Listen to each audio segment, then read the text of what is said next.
وہ ایک لڑکی پر عاشق ہو کر اپنے صبر و قرار کو کھو بیٹھے۔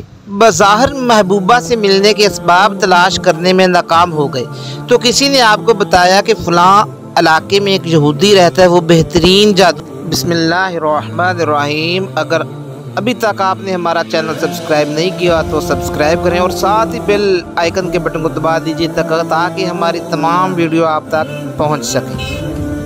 شیخ فرید الدین عطار رحمۃ اللہ علیہ نے ایک بزرگ حضرت ابو حفص حداد رحمۃ اللہ علیہ کے حوالے سے لکھا ہے کہ وہ ایک لڑکی پر عاشق ہو کر اپنے صبر و قرار کو کھو بیٹھے۔ بظاہر محبوبہ سے ملنے کے اسباب تلاش کرنے میں ناکام ہو گئے تو کسی نے آپ کو بتایا کہ فلاں علاقے میں ایک یہودی رہتا ہے، وہ بہترین جادو جانتا ہے، وہ یقیناً تم کو تمہاری محبوبہ سے ملا دے گا۔ آپ فوراً اس یہودی کے پاس پہنچے اور اس سے اپنا تمام حال بیان کیا۔ اس یہودی نے کہا کہ تمہارا کام ہو جائے گا، لیکن اس کی شرط یہ ہے کہ تم 40 دن تک کسی بھی قسم کا نیک عمل نہیں کرو گے، پہلے اس پر عمل کرو پھر میرے پاس آنا۔ آپ نے اس شرط کو قبول کر لیا اور 40 دن حسب شرط گزارنے کے بعد آپ اس کے پاس پہنچ گئے۔ اس نے جادو کرنا شروع کیا لیکن اس کا کوئی اثر مرتب نہ ہوا۔ کئی مرتبہ کوشش کرنے کے بعد اس نے کہا کہ ہو نہ ہو تم نے ان 40 دنوں میں کوئی نہ کوئی نیکی ضرور کی ہے، ورنہ میرا جادو کبھی ناکام نہ جاتا۔ آپ نے فرمایا ویسے تو مجھے کوئی قابل ذکر چیز یاد نہیں، ہاں ایک دن راستے میں پڑے ہوئے پتھر کو اس خیال سے ایک طرف کر دیا تھا کہ کوئی مسلمان بھائی اس سے ٹکرا کر زخمی نہ ہو جائے۔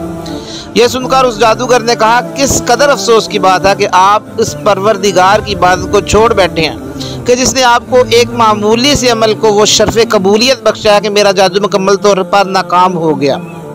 اسی بات سے آپ کے دل میں ایک آگ سی لگ گئی، فوراً تائب ہوئے اور واپسی راہ ولایت پر گامزن ہو گئے۔ پھر اللہ کریم نے انہیں اعلیٰ درجات سے نوازا اور ان کا ذکر خیر تذکرۃ الاولیاء میں موجود ہے۔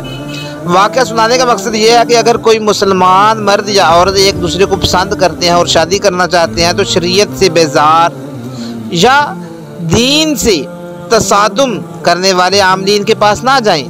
محبوب یا محبوبہ ملنے کی تو ضمانت نہیں ہے، تاہم ایمان ضائع ہونے کے خطرات بہر طور موجود ہیں، لہٰذا جائز و حلال طریقے سے رشتے بنائیں اور اللہ تعالیٰ سے دعا ضرور کریں۔ اگر اس کی مدد و کرم شامل نہ ہوا تو بہت خوبصورت رشتے بھی برباد ہو جاتے ہیں۔ اور اگر آپ محبوب یا محبوبہ سے ملنے کے لیے ایسے جادوگروں کے پاس جائیں گے تو وہ سب سے پہلے آپ کو اللہ تعالیٰ، رسول اللہ صلی اللہ علیہ وسلم اور دین اسلام سے دور کریں گے، لہٰذا ایمان کی سلامتی سے بڑھ کر کچھ نہیں۔